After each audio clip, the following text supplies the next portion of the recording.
अब देखो बेसिकली ये सारी चीज़ें तो समझ आ गई होगी। अब देखो इनका इम्पैक्ट क्या पड़ा हमारे देश के अंदर, और कम्युनिकेशन के अंदर क्या इम्पैक्ट पड़ा, कम्युनिकेशन सेक्टर की वजह से क्या इम्पैक्ट पड़ा, और आईटी सेक्टर की वजह से क्या इम्पैक्ट पड़ा हमारे देश के अंदर। ठीक है, कि देखो हमारे देश के अंदर अब आईटी सेक्टर डेवलप हो रहा था कि मतलब जैसे 2G 4G आते जाते 5G आते जा रहे थे, तो इसकी वजह से काफ़ी सारी चीज़ें हमारे देश के अंदर बदल गई। जैसे कि अब अनलिमिटेड कॉल हो गया, लोग फ्री में बात कर पा रहे थे, सस्ते में लोग बात कर पा रहे थे, तो काफ़ी सारे इसके एडवांटेजेस आ रहे थे मतलब इस ग्रोथ की वजह से। लेकिन कुछ नेगेटिव इम्पैक्ट भी पड़ रहे थे हमारे पर, कुछ मतलब डिसएडवांटेजेस भी थे इन आईटी टेक्नोलॉजी के इम्प्रूव होने की वजह से।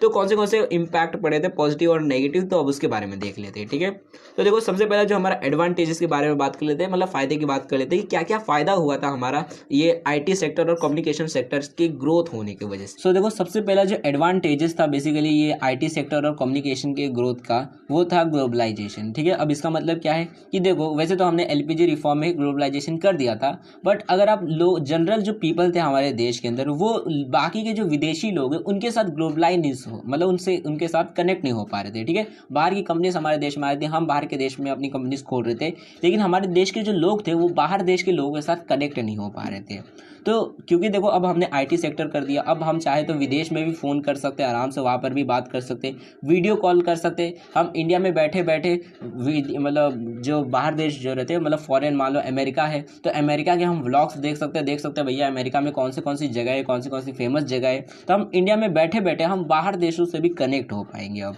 तो ये पहला फ़ायदा था बेसिकली कि ग्लोबलाइजेशन की वजह से ये जो मतलब हमने एकदम सस्ते दामों में एकदम चीप रेट पर क्विकली हम बाहर अब फॉरेन कंट्री से भी हम कनेक्ट हो पाएंगे। ठीक है, तो ये पहला फ़ायदा था, एडवांटेजेस था इसका कि हम ग्लोबलाइज हो पाए, मतलब कि जितने भी जनरल पीपल्स थे वो भी अब आराम से बाकी पूरी दुनिया से क्लोज हो सकती है, नज़दीक आ सकती है, और उनके साथ जो भी चाहे वो मतलब उनके साथ बातचीत कर सकती है। विदेशों में घूमने के लिए अगर मान लो अब जैसे आप इंडिया में बैठे हुए और आप चाहो तो मतलब अमेरिका की या फिर चाइना की किसी भी प्लेस को देख सकते हो, गूगल पे सर्च मारकर, यूट्यूब में देखकर उनकी वीडियोज़ को आप देख सकते हो। ठीक है, इंडिया में बैठे बैठे आप चाहो तो कोई भी अमेरिका में मान लो शो चल रहा है किसी चीज़ का, तो आप वो इंडिया में बैठे बैठे देख सकते हो। तो वो सारी चीज़ें क्यों हो पा रही है, क्योंकि इन्फॉर्मेशन टेक्नोलॉजी के अंदर ग्रोथ हो गई है, यूट्यूब आ गया, गूगल आ गया, टेक्नोलॉजी इंप्रूव हो गई, उसकी वजह से आप सारी चीज़ें कर पा रहे हो। तो इसलिए देखो सबसे पहला एडवांटेज ये है कि ग्लोबलाइजेशन इसकी वजह से अच्छी तरीके से हो पा रही है। ठीक है, आप इंडिया में बैठे हुए मान लो आपको किसी जैपनीज़ से बात करनी है, आपको जैपनीज़ आती नहीं है, तो जाओ गूगल ट्रांसलेटर डाउनलोड कर लो, उसकी मदद से आप उनसे ट्रांसलेट करके समझ सकते हो, हाँ भाई उसको क्या कहना चाहता है, चिंग पोंग चू बोल रहा है तो क्या मतलब होता है उसका। तो आप मतलब आप ग्लोबलाइजेशन की वजह से आप किसी से भी बातचीत कर सकते हो। ठीक है, आप चाहो इंडिया में बैठे बैठे जैपनीज़ वाले से बात कर लो, चाइनीज़ से बात कर लो, कोई टेंशन नहीं रहेगा आपको। ठीक है, तो ये आईटी टेक्नोलॉजी के इंप्रूवमेंट ग्रोथ की वजह से आप ये कर पा रहे हो। ठीक है, और अगर उससे पहले अगर आप देखते हो जब ये नहीं हुआ था हमारे देश के अंदर, ये टेक्नोलॉजी नहीं थी, तो हम लोग सिर्फ अपने देश के लोगों से बात करते थे, हम विदेशी लोग नहीं कर पाते थे। कोई मान लो अमेरिकन आ जाता था तो हमको कुछ बोलने ही नहीं आता था, भैया क्या बोले उसको, हमको तो आता ही नहीं है इंग्लिश। लेकिन अब आराम से बात करते, नहीं इंग्लिश आता, गूगल ट्रांसलेटर डाउनलोड करो, खुद ही पता चल जाएगा भैया क्या बोलना चाहता है। ओके, तो सबसे पहला ये फ़ायदा था कि ग्लोबलाइजेशन हो गया, अब हम आराम से बाहर देशों से भी कनेक्ट हो सकते हैं, पूरे वर्ल्ड से कनेक्ट हो सकते हैं। दूसरा फ़ायदा ये था इसका टेक्नोलॉजी के ग्रोथ का, वो था कम्युनिकेशन। यानी क्या, अब कम्युनिकेशन काफ़ी ज़्यादा आसान हो गई थी, यानी हम किसी से भी बातचीत कर सकते हैं। मान लो मैं गांव में बैठा हुआ और मुझे बात करना है विदेश में, ठीक है, अमेरिका में मेरे मतलब कोई है, घर के खानदान के कोई है, और उनसे मुझे बात करना है, तो मैं आराम से बात कर सकता हूँ। मुझे बस क्या करना है, मान लो मेरे को ईमेल में बात करना है, ईमेल में बात कर सकता हूँ। ईमेल वैसे तो कोई इस्तेमाल नहीं करता है बातचीत करने के लिए नॉर्मली, तो मैं चाहो मान लो व्हाट्सअप से बात कर सकता हूँ, मैं चाहो फेसबुक से बात कर सकता हूँ, इंस्टाग्राम में बात कर सकता हूँ, लगे तो फ़ोन से भी हम लोग बात कर सकते हैं। ठीक है, मतलब वीडियो कॉल कर सकते हैं, फ़ोन कर सकते हैं, व्हाट्सअप कॉल कर सकते हैं, जो चाहे वो करके हम एक दूसरे के साथ कनेक्ट हो सकते हैं। ठीक है, तो कम्युनिकेशन काफ़ी ज़्यादा आसान हो गया। मान लो आप जो है किसी आदमी को नहीं जानते, ठीक है, आपके बाद कोई मान लो लड़की है और आप नहीं जानते भैया वो कौन लड़की है, या फिर आप जानते हो लड़की को लेकिन आपके पास उसका नंबर नहीं है, ठीक है, आप बात करना चाहते हो उससे, तो जाओ गूगल या इंस्टाग्राम या फिर फेसबुक में जाओ, फॉलो कर लो, उससे बात करना चालू कर दो। तो देखो कम्युनिकेशन को काफ़ी ज़्यादा आसान कर दिया गया है इस टेक्नोलॉजी की वजह से। ठीक है, जैसे फेसबुक है, फेसबुक में आप चाहो किसी से भी बात करते हो, जान ना पहचान, फिर भी आप उसके मेहमान बन सकते हो, मतलब बातचीत करके। तो देखोगे कम्युनिकेशन की वजह से अब ये जो बेसिकली हमारी जो कम्युनिकेशन है ये टेक्नोलॉजी ने उसे काफ़ी ज़्यादा चीप कर दिया है, मतलब सस्ता कर दिया। आराम से आप किसी से भी इंटरनेट को यूज़ करके बातचीत कर सकते हो और क्विकर कर दिया कि जल्दी से आप तुरंत फ़ोन करो 2 मिनट में बात कर सकते हो, किसी से भी मैसेज करो तुरंत उसके पास मैसेज चला जाएगा। पहले रहता था क्या कि हम लोग मेल लिखते थे, 2 दिन लगता था मेल मतलब बेसिकली उसको पास होने में, फिर लगभग हफ्ता भर लग जाता था दूसरे के पास वो मेल पहुंचेगा, फिर वो हमको रिप्लाई देगा, एक और हफ्ता लग जाता था, मतलब 15-20 दिन लग जाता था हमको मैसेज का रिप्लाई लेने में ही। लेकिन अब क्या है कि अभी हमने मैसेज भेजा तुरंत उसके मोबाइल में टिंग टिंग बजेगा और फिर वो देखकर फिर हमको रिप्लाई दे देगा तुरंत में। तो मतलब काफ़ी ज़्यादा आसान हो गया टेक्नोलॉजी की वजह से कम्युनिकेशन, ठीक है। देखो तीसरा जो फायदा था वो था कॉस्ट इफेक्टिवनेस, ठीक है। अब इसका मतलब क्या है, देखो कॉस्ट इफेक्टिवनेस का मतलब क्या होता है, देखो मैं आपको एग्जांपल लेके बताता हूँ। देखो जैसे मान लो मेरी कंपनी है जो पापड़ बनाती है, ठीक है, हम लोग एग्जांपल ले रहे हैं, पापड़ बनाती है, ठीक है। अब मैं जो हूँ पापड़ जो है वो 1 रुपये का एक पापड़ बेचता हूँ। अब मैंने क्या किया, अपनी कंपनी के अंदर 100 लोगों को रखा है पापड़ बनाने के लिए, भैया 100 लोग को रखा है, सब मिलकर पापड़ बनाओ तुम लोग, ठीक है। अब मैंने 100 लोगों को रखा है और क्योंकि देखो 100 लोग जो है वो मिलकर हर एक आदमी जो है लगभग मान लो एवरेज जो है एक दिन में 100 पापड़ बनाता है, तो लगभग दिन भर में 10,000 पापड़ बन जाते हैं। तो एक दिन में 10,000 पापड़ बनते हैं मेरे। अब अगर महीने के हिसाब देखोगे तो लगभग 3 लाख रुपए मैं कमा लेता हूँ अपने पापड़ बना बेच कर, ठीक है। तो 3 लाख रुपए में मैं कमा लेता हूँ। अब देखो मैंने 100 लोगों को रखा है अपनी कंपनी के अंदर, 100 लोगों से काम करवा रहा हूँ, मतलब सिर्फ 100 ही पापड़ बना पाते हैं दिन का, तो मैंने 100 लोगों को काम पे रखा है। अब अगर मान लो मैं हर एक को सिर्फ 2-2 हज़ार रुपया भी देता हूँ महीने का, वैसे तो ये भी बहुत कम होता है 2,000 रुपये, लेकिन अगर मान लो मैं सिर्फ 2-2 ही हज़ार रुपया देता हूँ महीने का उन लोगों को, तब भी मेरा 2 लाख रुपया जो है वो उन लोगों को सैलरी देने में ही निकल जाएगा और बचेगा मेरे पास सिर्फ 1 लाख रुपये। उसमें बिजली का बिल, पानी, वो सारी चीज़ें बची हुई है अभी, ठीक है। तो 1 ही लाख रुपया बचेगा, उसमें मान लो बाकी टैक्स वैक्स कट के आपके पास सिर्फ 50,000 रुपया बचेगा। बट अगर वही चीज़ अगर मान लो आपने 1 लाख की मशीन खरीद ली पापड़ बनाने वाली, ठीक है। अब क्योंकि टेक्नोलॉजी बहुत ज़्यादा इंप्रूव हो गई है, ऑटोमेटिक मशीन है, 1 लाख की मशीन, 2 लाख की मशीन मान लो खरीद ली आपने एक बार इन्वेस्टमेंट करके, ओके। अब वो जो मशीन है वो एक दिन में 50,000 पापड़ बना दे रही है। अब बताओ पहले जो चीज़ आप एक दिन में 10,000 रुपये कमा रहे थे, 10,000 पापड़ बनाकर, वो भी 100 लोगों को लेकर, अब वो चीज़ आप देखोगे तो आप एक ही दिन में 50,000 पापड़ बना ले रहे हो। इस हिसाब से अगर देखते हो तो आप महीने का 15 लाख रुपया कमाओगे, ठीक है। अब क्योंकि देखो वो मशीन अकेले ही सारे पापड़ बना ले रही है, तो आपको एम्प्लॉयज़ को भी रखने की ज़रूरत नहीं है, आप बस 2 लोगों को रख दोगे जो आटा गूंद कर उस मशीन में डाल देंगे, ठीक है।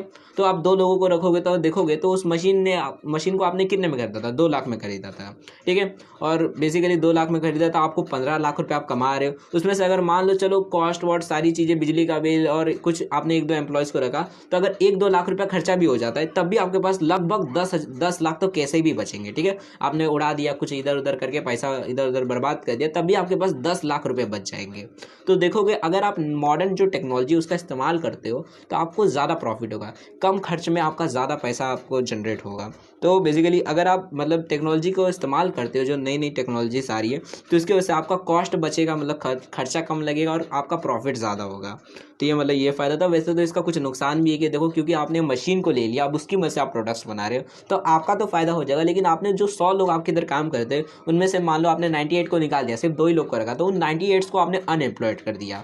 तो ये कुछ घाटा भी रहता है, कुछ नेगेटिव इम्पैक्ट भी इसके पड़ते हैं। तो अभी आपको बताऊंगा आगे कौन से नेगेटिव इम्पैक्ट पड़ती है, ओके। तो बेसिकली ये तीसरा मतलब फ़ायदा था कि भैया कॉस्ट बचेगा हमका, मतलब हमारा, और हमको ज़्यादा प्रॉफिट होगा। फोर्थ हमारा एडवांटेजेस होता है, वो होता है ब्रिजिंग कल्चरल गैप। अब इसका मतलब क्या है, देखो हमारे अगर देश में अगर पुराने टाइम पर देखते हो जब हम लोग गुलामी में थे, या फिर अभी जब आज़ादी हुए थे जस्ट उस टाइम पर अगर देखते हो, तो लोग अगर किसी विदेशी को देखते थे, ठीक है, मान लो कोई अमेरिकन है जिसने टोपी वोपी पहना है, तो उन लोग देखते थे तो उन चौंक जाते थे, भैया ये देखो इसका ये ड्रेसिंग स्टाइल कैसा है, कैसे कपड़े पहने, इसने तो अजीब ढंग के कपड़े पहने, ये लोग किस तरह से दिख रहे हैं, लोग इतने गोरे कैसे है, ये सारी चीज़ें लोगों के दिमाग में बैठी, तो मतलब चौंक जाते थे लोगों, विदेशी लोगों को देखकर। लेकिन आज के टाइम पे देख लो, हम लोग रोज़ वीडियोस देखते रहते हैं, मतलब यूट्यूब पे, इंस्टाग्राम पे अलग अलग वीडियोस देखते रहते हैं, जिसमें से काफ़ी सारी वीडियोस जो रहती है वो फॉरेनर्स की होती है, अमेरिकन हो गया, रशिया वाले हो गए, चाइना, जापानीज़, उन लोगों की वीडियोस काफ़ी सारे देखते हैं, जिसके वजह से अब वो लोग जो है हमारे एक नॉर्मल पीपल बन चुके हैं, जिसकी वजह से देखो अब कल्चरल गैप जो था पहले के टाइम पे, देखो इंडिया में कि कोई बाहर देश का था फॉरेन, तो वो मतलब एक अलग ही उस आदमी समझते, एलियन जैसा उसको देखते थे, भैया ये देखो ये कैसा दिख रहा है, फॉरेन आदमी है, देखो कितना गोरा है, ये किस तरह कपड़े पहने, इसने अलग ही डिज़ाइन के कपड़े पहने, ठीक है। तो ये जो कल्चरल गैप था पहले कि भैया वो अलग कल्चर के लोग थे, हम अलग कल्चर के, तो ये गैप अब मिट चुका है। क्योंकि देखो, अब इंडिया के अंदर आप बैठे हुए, आप फॉरेन लोग के फिल्म देखते हो, जैसे आप अवेंजर एंड गेम हो गया, या फिर अवेंजर की जितने भी मतलब हॉलीवुड की जितनी फिल्में आप देखते हो, तो वहाँ से आपको बेसिकली आप अब फॉरेन कल्चर जो है उसको अपना रहे हो, आप उसको देख रहे हो, और आपके बीच में जो गैप था कल्चर का वो भी अब फिनिश हो रहा है। वहाँ के भी लोग आपके इंडिया के कल्चर को देखते हैं, भैया इंडिया के लोग किस तरह से रहते हैं, इन लोगों का रहन सहन किस तरह का रहता है, बाहुबली फिल्म, ये सारी चीज़ें उन लोग भी देखते हैं, जिसकी वजह से उन लोग के बीच में भी जो गैप था हमारे बीच का, उनके इधर भी खत्म हो जाता है। तो ये जो कल्चरल गैप था, ये भी हम IT और कम्युनिकेशन सेक्टर के मदद से मतलब ख़त्म कर पा रहे हैं, ठीक है। तो ये इसका चौथा एडवांटेजेस है कि भैया जो कल्चरल गैप था, जैसे आप इंडिया में आप बैठे हो, अगर मान लो कल को आप किधर मान लो मुंबई में घूमने जा रहे हो, और वहाँ पर आपको कोई अंग्रेज दिख जाता है, ठीक है, कोई मान लो अमेरिका को कोई आदमी है जो घूमने आए हैं, तो आप उसे देख को उतना नहीं चौंके, अरे भाई ये कैसा कपड़ा पहना है, ठीक है, आपको चौंकोगे ही नहीं, आपको तो मालूम ही इन लोग ऐसा ही कपड़ा पहनते हैं, ठीक है। आप पहले से देख लियो यूट्यूब वीडियो या फिर और फिल्म हर जगह आप देख चुके हैं उन लोग को, तो इसलिए आप उतना चौंकोगे नहीं। लेकिन वहीं पे पहले देख लो, पहले लोग चौंक जाते थे। तो ये कल्चरल गैप जो है वो खत्म हो चुका है, क्योंकि हमने IT सेक्टर और जो कम्युनिकेशन सेक्टर उसमें बहुत ज़्यादा ग्रोथ कर ली है, इसलिए, ठीक है। उसके बाद पांचवा एडवांटेजेस होता है 24/7 ऑपरेशनल। मतलब क्या, देखो पहले के टाइम पे क्या होता था, जितनी भी हमारी सरकारी कंपनीज रहती थी ज़्यादातर, वो देखोगे तो संडे को छुट्टी रहती थी, पहली बात सरकारी कंपनी की। जैसे अभी भी होता है, जितने भी पोस्ट ऑफिस हो गए या फिर सरकारी बैंक्स होते हैं वो संडे को बंद रहते हैं, ठीक है। प्राइवेट बैंक चालू रहते हैं लेकिन सरकारी बैंक बंद रहते हैं, और सैटरडे को हाफ डे रहता है उन लोग का, ठीक है।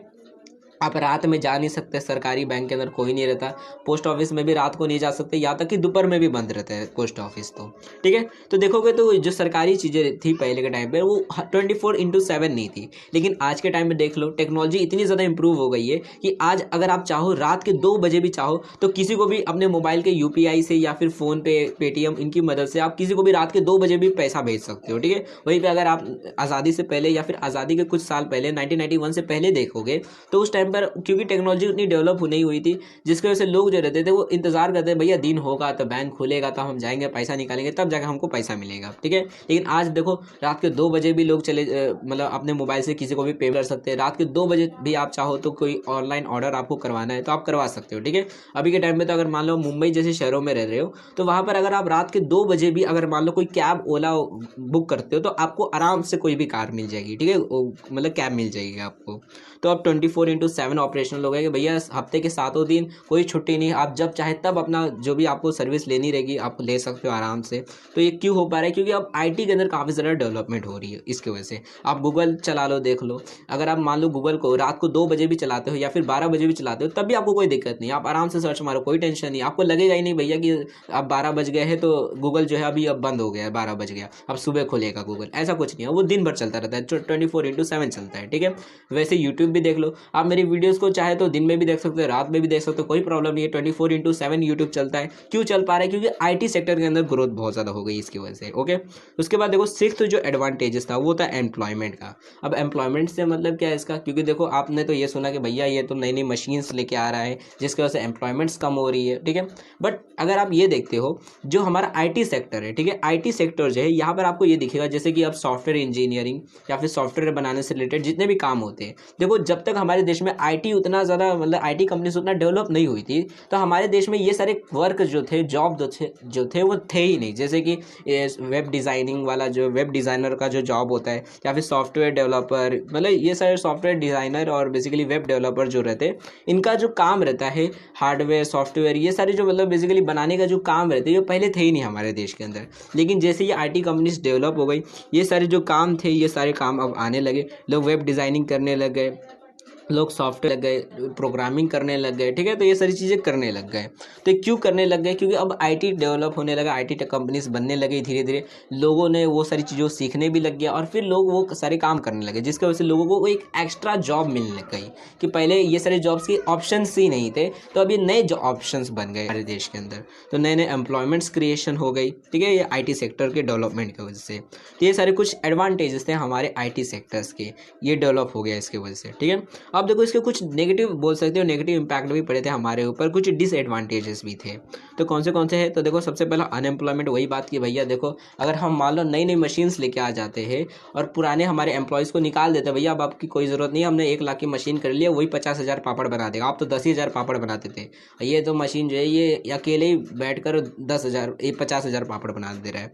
तो ऐसे टाइम पर आप काफ़ी सारे लोगों को हो सकता है अपनी कंपनी से निकाल दो, और ऐसा किया भी गया है काफ़ी बार। जैसे कि अगर आप देखते हो 1990s में ही काफ़ी सारी जो कंपनी थी, जैसे जैसे आईटी जो है वो डेवलप होती जा रही थी, तो काफ़ी सारी जो कंपनीज थी इंडिया की, या फिर मतलब काफ़ी सारी जो कंपनीज जैसे टाटा ही हो गया, या फिर और भी काफ़ी सारी कंपनीज जो थी वो अपने अपने एम्प्लॉयज़ को रिटायरमेंट देना चालू कर दी। भैया वॉलंटरी रिटायरमेंट ले लो, कंपलसरी रिटायरमेंट ले लो, मतलब कंपनी से निकालना शुरू कर दिए। भैया अब आपकी कोई ज़रूरत नहीं, हमने मशीन्स लेके आ गया, वो गाड़ियाँ बनाएंगी, वो प्रोडक्ट्स बनाएंगी, मैन्युफैक्चर करेंगे। और खास करके मैन्युफैक्चरिंग इंडस्ट्री में खास करके दिखा कि नई नई मशीन्स लेके आ गया, वो मैन्युफैक्चर करती थी। अब लोग मैन्युफैक्चर नहीं करते थे, जिसकी वजह से लोगों के पास अब अनएम्प्लॉयमेंट बहुत ज़्यादा बढ़ गया, लोगों को काम नहीं मिल रहा था, लोगों को काम उनका छूट जा रहा था क्योंकि आईटी बहुत ज़्यादा डेवलप हो गया था। तो ये पहला मतलब प्रॉब्लम था। दूसरा प्रॉब्लम ये था कि देखो दूसरा प्रॉब्लम ये था प्राइवेसी से रिलेटेड। प्राइवेसी से रिलेटेड मतलब क्या कि देखो हमारा बेसिकली अगर आप देखते हो, देखो आईटी जो रहता है, अब जैसे मोबाइल है, ठीक है, तो मोबाइल जो है अब क्योंकि देखो मोबाइल जो है ये भी आईटी से कंपनी से रिलेटेड रहता है। जैसे आप एप्पल का मान लो फ़ोन आपने खरीद लिया, फिर सैमसंग कंपनी का फ़ोन खरीद लिया आपने, ठीक है, क्योंकि एप्पल को सिक्योर रहता है। तो जैसे मान लेते हैं एमआई या फिर एप्पल सैमसंग, आपने किसी भी कंपनी का फ़ोन खरीद लिया, ठीक है। अब अगर आप वो फ़ोन चलाते हो, मान लो आपने उस फ़ोन के अंदर अपना यूपीआई फ़ोन पे ये सारी चीज़ें, अकाउंट का पासवर्ड डालो, सारी चीज़ें रखी हुई है, ठीक है। अब कल को अगर आपका मोबाइल मान लो हैक हो जाता है, या फिर मान लो आपका मोबाइल गुम हो जाता है, तो आपके अकाउंट्स जो है वो खतरे में हो सकता है, आपकी प्राइवेसी जो है वो खतरे में हो सकती है। हो सकता है आपका मान लो कोई अकाउंट का पासवर्ड देख ले, हो सकता है मान लो आप कुछ वीडियोस देखते थे या फिर कोई काम करते थे, कोई मान लो आपने कुछ प्रोजेक्ट बनाया था अपने मोबाइल के अंदर, बहुत इंपॉर्टेंट प्रोजेक्ट था, और वो किसी ने मतलब हैक करके वो छीन लिया, ठीक है। बहुत बड़ा प्रोजेक्ट है, मतलब कोई बड़ी सी मल्टी कंपनी के बता रहा हूँ, कोई छोटा मोटा प्रोजेक्ट नहीं, स्कूल वाला प्रोजेक्ट की बात नहीं कर रहे हो, ठीक है, उसके लिए कोई हैक नहीं करते हैं।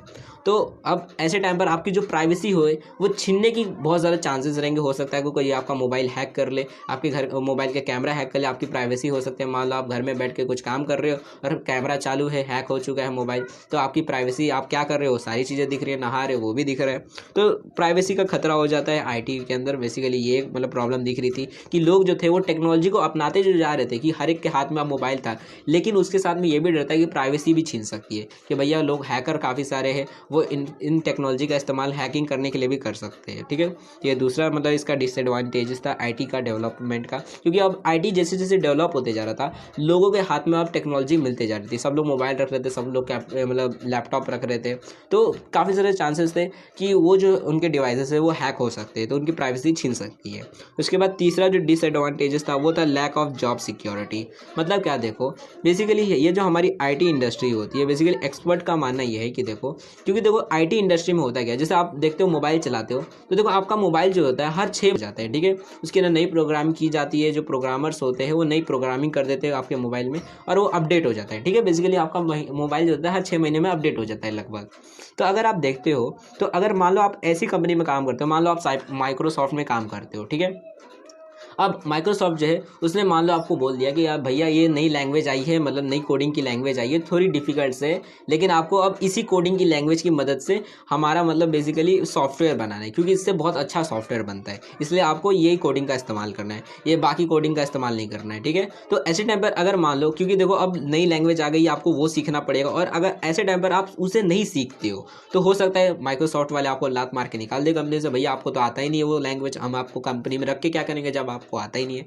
तो ऐसे टाइम पर बहुत ज़्यादा ज़रूरी होता है कि आप जैसे जैसे टाइम के साथ टेक्नोलॉजी एडवांस होते जा रही है, अपग्रेड होते जा रही है, तो आपको भी वो सारी चीज़ें सीखनी पड़ेगी और उसके साथ में चलना होगा, यानी आपको लर्निंग मोड में रहना होगा कि भैया जैसे जैसे मतलब टेक्नोलॉजी डेवलप होते जा रही है, आपको भी अपने आप को डेवलप करते रहना होगा, वरना आपकी कंपनी में आपको जॉब छीनी जा सकती है, मतलब निकाल भी सकते हैं आपको कंपनी में से, ठीक है। तो ये हमेशा खतरा रहता है भैया कि कब कंपनी से निकाल देगी, क्योंकि देखो ज़्यादातर जो आईटी कंपनी से वो प्राइवेट ही रहती है, सरकारी कंपनी तो है नहीं कि प्राइवेट जॉब मतलब परमानेंट परमानेंट जॉब है, ठीक है। तो काफ़ी ज़्यादा ये मतलब जॉब सिक्योरिटी से रिलेटेड मतलब प्रॉब्लम रहती है कि भैया कभी भी कंपनी से निकाला जा सकता है अगर मैं अच्छे से काम नहीं करूँगा तो, ठीक है। अगर मान लो आप अच्छे से कोडिंग नहीं कर रहे हो, ख़राब कोडिंग कर रहे हो, जहाँ पर एक दो बग्स मिल गए आपके वजह से, तो आपको कंपनी से निकाल देंगे। भैया किसी काम के कोडर नहीं हो आप, प्रोग्रामर अच्छे हो ही नहीं, आपको रख के क्या करेंगे। तो इसलिए निकालने का जॉब सिक्योरिटी से रिलेटेड खतरा रहता है कि भैया हमको कभी भी निकाल सकते जॉब से। चौथा देखो बेसिकली जो डिसएडवांटेजेस रहता है, जो बेसिकली लास्ट और सब बोल सकते हो सबसे बड़ा जो डिसएडवांटेजेस रहता है वो ये रहता है कि डोमिनेंट कल्चर। मतलब क्या, जैसे कि अगर मान लो आप गूगल चलाते होंगे, ठीक है, गूगल में कुछ भी सर्च मारते होंगे तो आपको देखो नॉर्मली किस लैंग्वेज में गूगल में दिखता है, ठीक है। आप गूगल में मान लो सर्च मारे हाउ टू राइट इन हिंदी, मतलब कुछ भी आपने सर्च मार दिया, ठीक है, कि भैया कोई मतलब मान लो जैसे कि आपने सर्च मार दिया कि who is the richest man in the world, ठीक है, आपने ये सर्च मार दिया गूगल पे, ठीक है। तो वहाँ पर सबसे पहले आपको जितनी भी चीज़ें रहेंगी, जितने भी बेसिकली वेबसाइट्स रहेंगी, वहाँ पर जितनी भी इंफॉर्मेशन दी जाएगी वो इंग्लिश में ही आपको दी जाएगी ज़्यादातर, ठीक है। कुछ रहेंगे जो हिंदी में देंगे, एक दो बहुत कम चांसेस रहेंगे।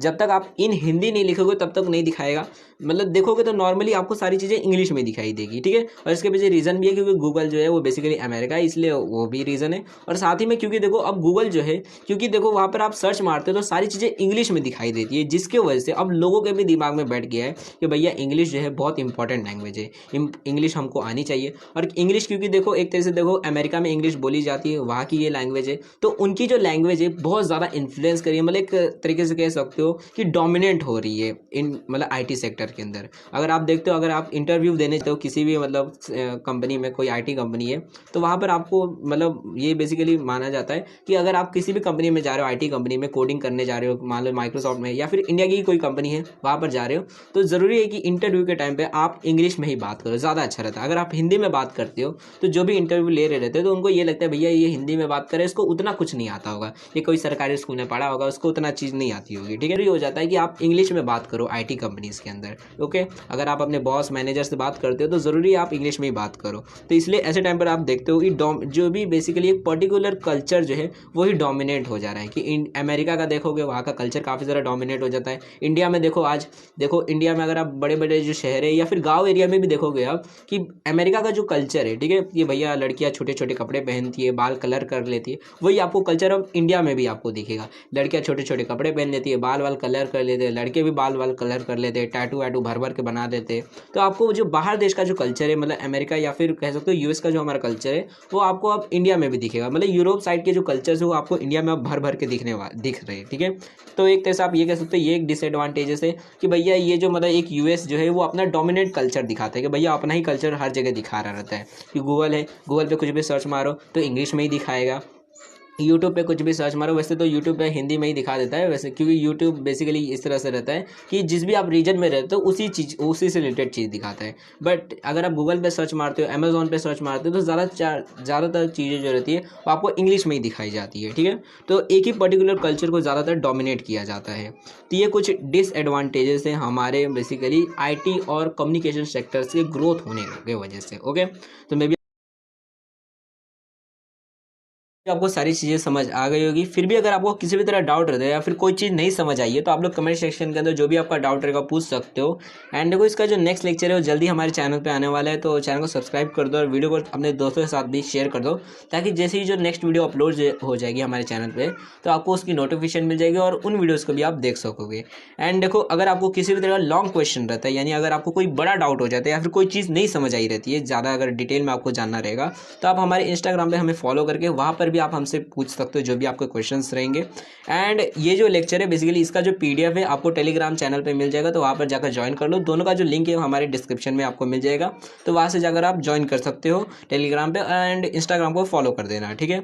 सो मे बी आपको सारी चीज़ें समझ आ गई होगी। एंड अगर आप वीडियो को लेट देख रहे हो तब क्या टेंशन है, यहाँ पर देखो इसका प्लेलिस्ट आ गया होगा नेक्स्ट वीडियो की, तो यहाँ पर जाकर आप चेकआउट कर सकते हो। मे बी नेक्स्ट वीडियो आ गई होगी अगर आप लेट देख रहे हो। So thanks for watching my video, हम अपने नेक्स्ट वीडियो मिलेंगे।